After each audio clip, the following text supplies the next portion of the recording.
This is Boxing Tickets NI. We are delighted to be joined all the way down under in Australia with Conor Wallace. How are you, Conor? Yeah, I'm good. Thank you very much for having me on. It's my pleasure. It's a long time coming. We've been sort of trying to plan this previously, but I guess sometimes the time difference and sort of me being busy sort of with shows and stuff here sometimes we speak about it and then it goes on the back burner and then I think during the week they had a message and said let's get this interview done. So I know it's Sunday evening now with you there. It's Sunday morning with myself in Belfast, but you're obviously you're 17 days out away from probably your biggest fight of your career so far. Before we sort of touch on current sort of state, I obviously want to, as I do with everybody, I like to go back on the backstory and obviously what's got to this current point. So, like, you've a remarkable story in some ways because I always ask people in the first time I interview them how they get into boxing, and for you it was you were being bullied as a child, isn't that correct?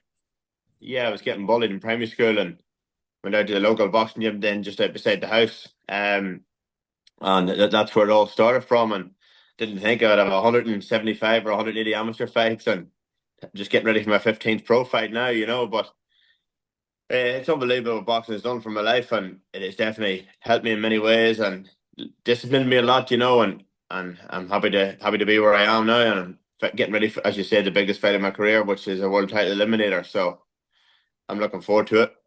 In terms of the bullying, was it physical bullying? Was it mental bullying? Like, obviously, we're all at that sort of age, and like, I'm a wee bit older than you, Connor, where parents always wanted you to get into some sort of self-defense sort of mechanism. Like, was there physical bullying involved, or was it more like were you not the sporty sort of type? So was it like sporty people sort of picking on you because you didn't play a sport? Say to a degree. Yeah, I was sort of just coming home from primary school and not just walking up the road and just different sort of things like that, And then it was just went out to the boxing gym, not to be a fighter or anything, just to give me a bit more self confidence. I was just sort of a chubby sort of child when I was younger, and then just give me more sort of self confidence in myself. And here we are, nearly 20 years later, almost. It's crazy. Like, obviously, I know when you're looking back, sometimes you're sort of going craggy. You feel you're getting old. Like, well, obviously, the taking up the boxing, then like you talk about the confidence and things like that. It gives you like you started off sort of I think your first year, obviously, boy one champion. Like, obviously, you take the boxing like a duck to water. Oh well, I'm sort of a competitive person, and I wasn't, as you say, I was a little bit, I wasn't the most like muscly child or whatever, I sort of made up for it though with a bit of hard work, and I wasn't the most talented, I reckon, but just with my hard work and perseverance and that sort of attitude that I had, it sort of got me on, where I was 44 kilos as a boy one, but my brother was 33 and we were the same age. It's 11 kilos is a lot at that weight. So I didn't have a clue about making weight, or I just sort of just rolled with it, you know what I mean? Hmm. And um from then, obviously, the more you're boxing, the more you pick up, the older you get, the wiser you get, you're learning little tricks along the way and stuff. And I definitely matured as I got on. Obviously, boxing is, as we well know, it's one of the most dangerous sports in the world, but it's probably one of the most given sports as well. Like, where it's giving you that confidence. Like, from being bullied, sort of to then taking up boxing, was it just a case where people then went, we can't pick on Conor anymore because he's a boxer? That they struck the fear just be saying boxer, just left you alone then. Oh well, yeah, yes and no, sort of. Well, I didn't really like to publicize it that I was a boxer, but then you just end up winning fights and you'd be in maybe the local newspaper or stuff like that, and But I had this in school and stuff, and when I went to the high, went to St. Coleman's College in secondary school, and they were good, and they always allowed you if you had to take a bit of time off for to go to the championships or whatever. It was always no bother. So no, it was good, and my family and friends in the ring was always very supportive. So it was great. It's good in that respect sometimes when people know that somebody's good at something. Like we see more recently, obviously, a lot of the younger boxers, obviously, and we just did a lot on the way at the European Games there, and they come home with 7 medals. Like, a lot of the schools now are supportive of sports when they do well, and we've seen it in the south there where all the kids lined up in the street and Yes, having like a yeah, homecoming 100%. sort of thing. So in some ways, if people didn't know it, with the success you would have, it soon becomes very clear that there's no point trying to start a fight with a boxer because it's only going to end up one way. Yeah, 100%. You could say that. No, it is good, and it's good when the school and that supports you, and like it's half the battle when you get the time off and everything. You're going to the championship. It's good to see you doing well. Like when you're doing well for yourself and that people are supporting you. It's good. It makes it a bit easier. During your obviously your amateur career, I would probably say your biggest nemesis, from what obviously if we can see of your results on BoxRec, obviously it's not completely up to date, but probably one of your biggest nemesis as an amateur was Fearghus Quinn. Yeah, yeah. I fought Fergus a few times. We had a few back and forth. He beat me a few times, and I think I beat him once or twice as well. And it was good, And then just that sort of local rivalry or local derby. But he's going well himself in the pros too. I'm just a bit unfortunate in his last fight, but as I say, the amateur fights is all just what stand by you, to get you ready for the pro career as such. And I feel like the longer rounds now sort of suit me. Given with my fitness and stuff, I believe that it's a bit of a slower pace. You can work them out a bit more, and I think I am more suited to the pro style now. Yeah. Um, I, and I was going to say, sorry, with obviously all the, with having all that competitiveness, obviously as an amateur, 107, 180 fights and like boxing all around the world, like that's experience probably, you're probably one of the last that sort of see a lot of people now they turn pro very, very early and things like that. Like that experience is obviously counted to you in a massive way and stepping over to professional boxing. yeah, definitely. Like I traveled all around the world as an amateur, in America, Azerbaijan, Russia. Like I've been all over, and sparred and trained with some great people, and it gives you the hunger to get to that top level. You know what I mean? And like you just a couple of them trips I was there, and Shakur Stevenson and stuff was there in Russia with us, and like you look at you see how well he's doing, and boys that have sparred that the Kazakh Johnny Beck has sparred him before he went to the Olympics and stuff. So it gives you a taster, you know what I mean? Like I've been in with them boys. I'm not a million miles away, and now being ranked in the top 10 in the world in the four major governing bodies and getting ready for this world title eliminator. It just goes to show you that I'm not a million miles away. But I have sacrificed a lot to get where I am. I've dedicated my whole life to the sport, and I'm glad it's slowly paying off. At what sort of stage, as a boxer, did you sort of realize, because you can get so caught up in your own sort of ego sort of sometimes, and you're the very best and things like that. At what stage did you sort of know I'm good at this? Where I can, at what stage did you sort of look at it and go, I can go pro, and and your dreams sort of become reality? At what stage did you know you were half decent at boxing?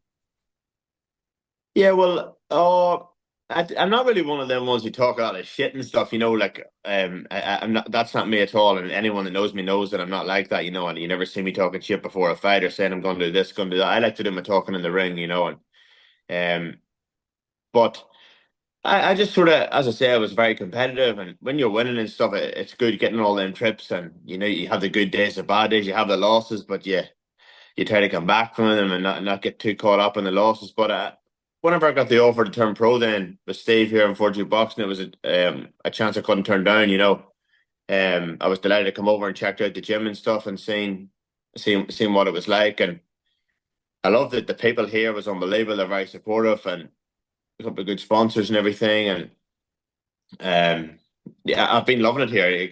I've no complaints at all, and they're doing a great job of me to get me to where I am. As I say, getting ready for this world title shot, our world title eliminator. Mm. Um, it's great, especially for only having 15 fights as well. Like I was moved along pretty fast because of my amateur pedigree. Is Australia, we always hear the sort of things in Australia. Is Australia sunny 365 days a year, or do you have the sort of like we have here, obviously in Northern Ireland and Ireland, we have the four sort of seasons? Like, is it mostly sunny Yeah. all the time, or do you have? Well, yeah. Well, I'm living in Brisbane. Here in Brisbane, it's Queensland is the sort of like the state. But it's the warmest state. It's just called the Sunshine State. But the weather is unbelievable 90% of the time, And I love the weather. I love the sun, and it's even better the training. Melbourne and Sydney and that can be pretty cold sometimes, but most of the time, like it's cold at night time or cold really early in the mornings in winter, but during the day you still get 23, 24 degrees, um, which is unreal. I think, I'd be in shorts the whole time nearly. It definitely, when you sort of think back to that sort of, that prospect of obviously going pro and you sort of weigh it all up, like, you're sort of living the life now where you're sort of in a country where you have a lot of sunshine. You always probably feel like you're on holidays, you know, like talk to me obviously about that decision, obviously in turning pro, because like your life changes totally from being at high end as an amateur to you're sort of nearly Yeah. starting all over again. Like obviously that sort of initial process, like it takes a while to bed in, like were you sort of having the, I guess, new country, new environment, new people. There's obviously a bedding in process and sort of as well. Like was that tough for you? Yeah. Yeah, 100%. And obviously it takes you a while to adapt to that pro style as well. As I say, but I felt like I immediately gelled with my trainer Greg Iddy, which is Steve's son. Steve, who is my manager, he owns Fortitude Boxing as well. Um, but he told me, he goes, Connor, you've had a lot of amateur fights and stuff. It's going to take you 16, 18 months to start even boxing like a pro, So no matter what we show you or tell you here, in your first couple of fights, you'll revert back to what you know. Do you know what I mean? You can do all the training you want, and sure enough, he was right. I still did look like when I look back now, I did look very amateur style whenever I was boxing my first few fights, but that's because I did it my whole life as such. But as I say, you just keep at it and work the hard work and stuff. And I feel like I really am sitting down in them shots now and punching hard. I've had a lot of knockouts and stuff recently against good opponents, but that's purely down to my coaches and the team I have around me, working with me, the strength and conditioning coach Phil. Without them, I wouldn't be where I am. There's obviously been quite, over the years, and there's still obviously quite a lot of obviously active, obviously Irish fighters, obviously out there. You've Dennis Hogan, TJ Doheny, obviously Darragh Foley, TJ Doheny, obviously in a massive fight now coming up with a new. Like it seems to be, Yeah, either Irish boxers are performing very well at home, or obviously the likes of yourselves that are obviously putting Ireland on the map in the opposite end of the world. Like it seems to be like we've seen obviously particularly with Darragh Foley. Darragh obviously is one of these people, and people either he's like Marmite, they like him or they hate him, but he's very yeah. humorous, obviously in fight weeks and stuff as well. Where you say you don't like the sort of smack talk and everything else, Darragh Foley loves it tenfold. Yeah, yeah, he does, and yeah, Dar's a great lad. I know him very well. He's living in Queensland here now as well. So it's good. He does a lot of sparring in our gym too. We get ready for that last fight. So it's great. It's great to see the Irish lads doing well out here and at home. I'm a great supporter of boxing myself from I was a young fella. It's great to see everyone. I love to see everyone doing well. You know what I mean? So, it's good, and I think Australian boxing is it's probably in the strongest place it's ever been with given the world champions and everything that we've have. Uh, Jael Bataille, he's with Tasman fighters and that as well, and tszyu was world champion. It's unreal, and it's a great time to be a part of, and it just makes me hungrier, to know that it can be done, and we're not a million miles away. You've obviously Liam Paro and Skye Nicholson. They sort of add into the mix recently there as well. Yeah, definitely, 100%. I'm good friends with Skye as well. She's good friends with my missus too, Kleina, and Liam Paro. I know Liam very well too. So it's great, and it's great community here. And as I said, like everyone wants to see you doing well. Um, and that's what's great to be a part of. Obviously, before obviously we speaking obviously your first pro, obviously lost, unfortunately lost to Letty in 2021. But COVID, like you were obviously only a pro probably less than 2 years when sort of COVID kicked in. Like I know for everybody, COVID sort of had a negative sort of effect for everybody. But like speaking obviously on how that changed your mindset, sort of like I guess having the get used to social distance and everything else like that. Like COVID probably couldn't have came at a worse time for you in some ways, but in other ways it probably helped you to develop more because there wasn't fighting as much happening. Exactly right. Yeah. So obviously, I had a good bit of momentum going with it. My first year as a pro, I had like 6 or 7 fights. And then COVID came along and it sort of messed up everything for a while for everyone, but everyone was in a wumbo, so you couldn't really man. And then I broke my hand during COVID sparring.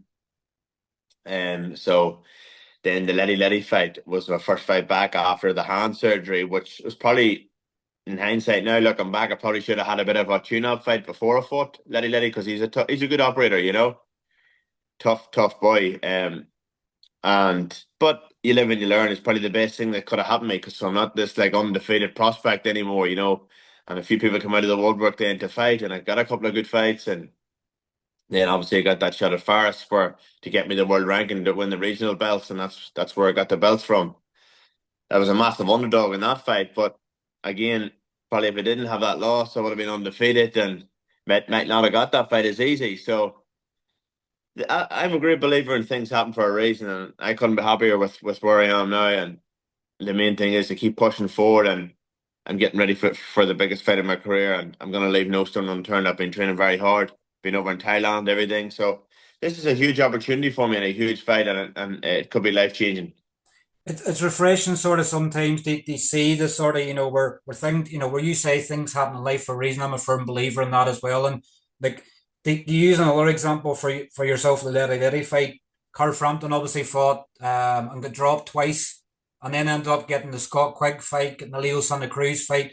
It's good to hear that, the way you're saying because of taking a loss, people then will fight you. Like, did you feel pressure obviously as an undefeated fighter? Because everybody always dreams of being the Floyd Mayweather and having this Yeah, unbeaten professional record. Did you feel any pressure attached to the unbeaten record as such, or yeah, I probably did, and like a lot of people over here knew I had my 7 Irish titles or whatever, and 180 amateur fights, and even though I only had like 7 pro fights at the time, it was the people do it does put a bit of pressure on you. So as I say, obviously I didn't like losing. I was so annoyed, but I went back to the drawing board, and I knew I didn't perform to my best, and that so. But it always was in my head, that sort of competitive mentality that I have. I always wanted that rematch, So whenever I won the belts and stuff, as soon as the fight was offered to me, because he obviously would have tried to he was trying to get the belts that I had won. He took the Australian title off me. Then apparently it wasn't boxing or whatever. And then as soon as I won the regional belts to get the world ranking, he came out of the woodwork again, and the fight was over to me. And as soon as it was over, I jumped at the chance, and I was ended up knocking him out then in the rematch, which was great. And I broke my hand in the process of that one too. Broke my other hand. So that was good, and get the hand sorted out, and had a couple of great wins since. So my hands have never been better. I did have a lot of trouble with my hands early in my pro career and stuff. I think it was just all the boxing I've done over the years, But a great hand surgeon here, and to finally get them sorted and to be punching pain free, it's unbelievable. And I think I've shown that because every fight since I've been knocking the boys out.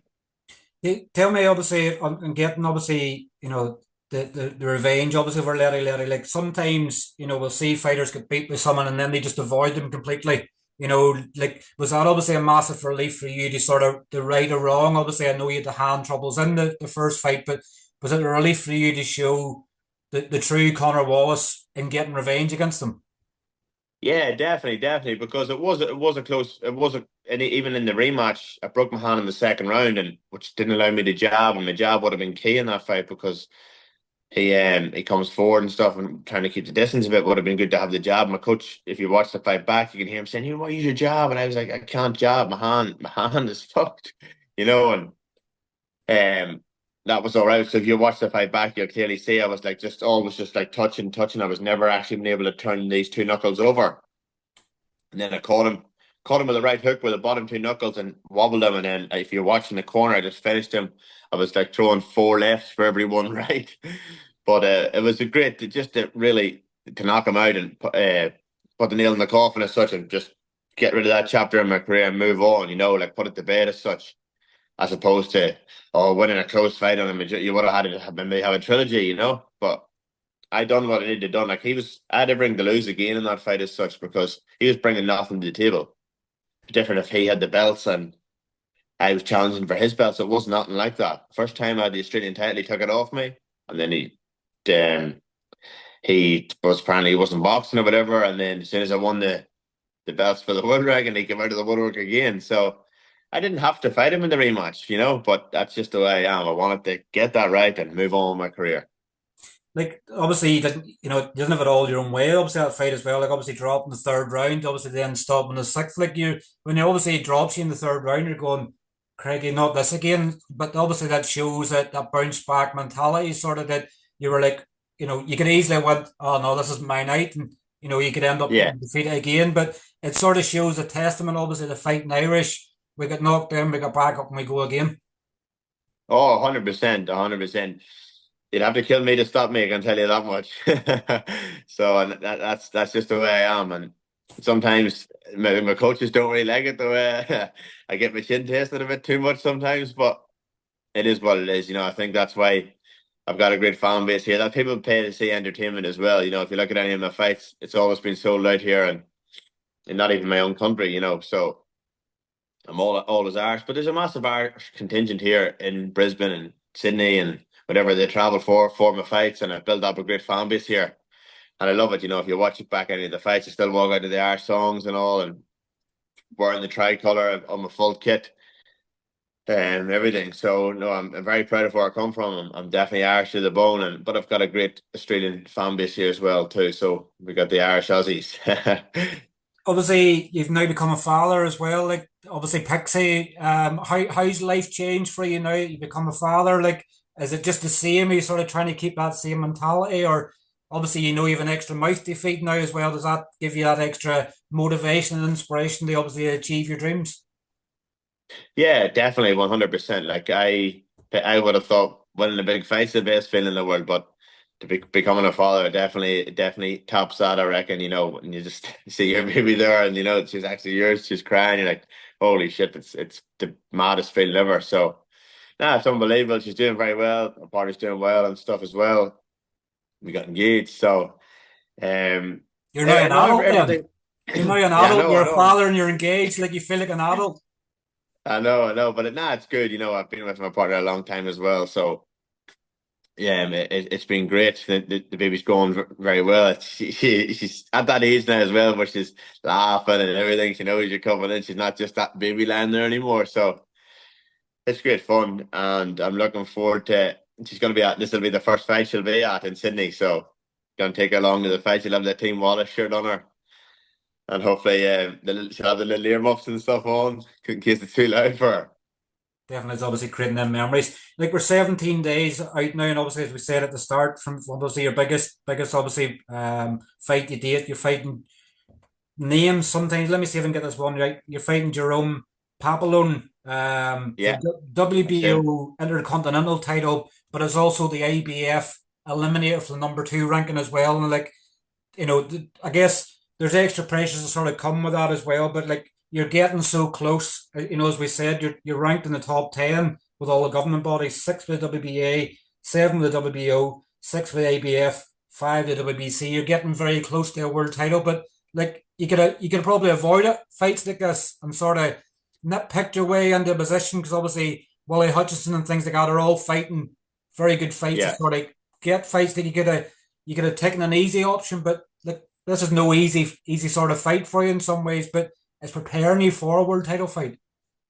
Nah, definitely 100%. Like I've never ever ducked anyone in my career, like any, and I don't intend to. You know what I mean? And I believe if I can't beat Jerome Pampellone, there's no good me worrying about a world title or worrying about any of these boys. So I need to be making a statement here in 17 days' time, beating Jerome Pampellone, and then I can worry about what's next. But I'm not looking past him or whatever. I'm 100% got my eyes on the job ahead, and I know it's going to be a tough fight. All the fights are tough. He's ranked in the top 10 in the world too. So, and it just goes to show you, like the last boy that he fought went on and fought Bivol. So we're knocking on the door. The big fight is just around the corner. So the main thing is me worrying about the job on the 28th of August in Sydney, and fully focused on that.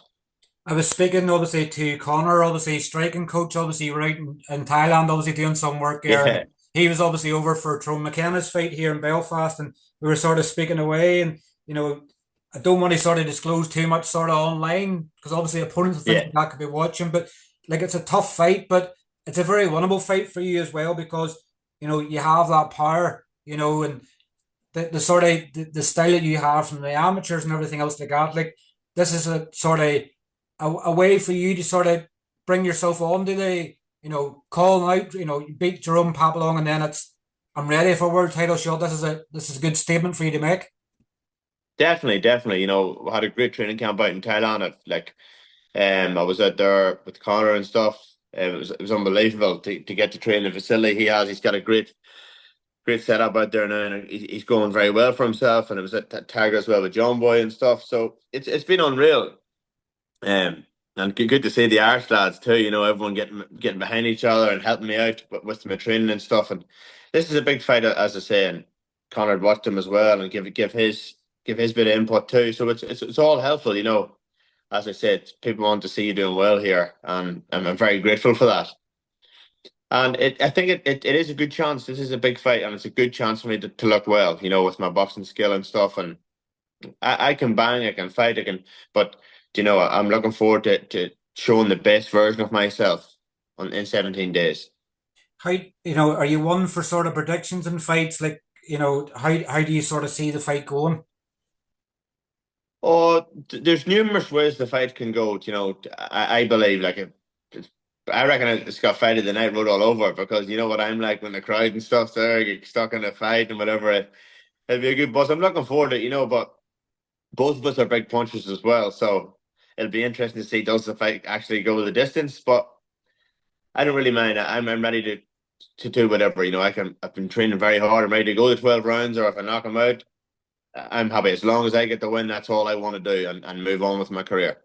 Sometimes, obviously, you want someone that's going to be there so you can obviously show what you're all about. Like, we think back, obviously, your fight with Matt Sheehan, obviously, you land the first big punch and it's all over. And then you're sort of going, I was really enjoying that. I really wanted to sort of have a fight and sort of get going. But like in boxing, if you don't put someone away when you get an opportunity, they're going to try and do the same thing in you. So you can't sort of Oh, rest on your laurels. 100%, and especially at this level too, and being in with big, like that Matt Sheehan fight on paper, everyone had it as a 50-50 fight. And as I said, like people didn't believe me, but I said my hands is good now. You know what I mean? I'm punching hard, and that was my first fight back after this hand surgery on my right hand. It felt unreal too. So it's good. It gives me confidence moving forward. I've had a couple of good knockouts since, and this definitely will be probably on paper my toughest test to date. So I'm looking forward. I've been sparring hard, training hard. I've left no stone unturned, and looking forward to getting down to Sydney. It's my first fight in Sydney. Like my other fights have been the Gold Coast, Brisbane, and a bit out of Brisbane and stuff as well. So I'm looking forward to them, like to traveling and stuff. It's only an hour flight to Sydney, so it's no bother. Got a great team around me, and we've got everything organised, ready to go. So Definitely. Well, look, obviously we've got to the sort of current day. Now that we've sort of done one, we'll sort of have to plan more in the future, and you'll probably be going, "Oh, here he comes. He's looking for another interview again." But look, we obviously will be tuned in as we always are. 17 days time. Obviously you're fighting Jerome Pampellone. Obviously, hopefully the rest of your camp for the next 10 days or so sort of goes well before you sort of taper down. But thanks as always. Thanks obviously for coming on, having a chat with us. And obviously get that one on 17 days time, and we'll catch up with you very, very soon. yeah, definitely. Thank you very much. The job you're doing is unreal, and I'm very grateful for the support you give me. You never miss a beat with anything I have gone on and sharing me and stuff, and I'm very grateful for that. It doesn't go unnoticed. Thanks very much. You're doing a great job, and thanks for having me on. It's my pleasure, Conor, and I'll chat to you soon. Good man. Thank All you. right, cheers, Conor. Take care. Thanks. Bye bye. Bye bye. Bye bye.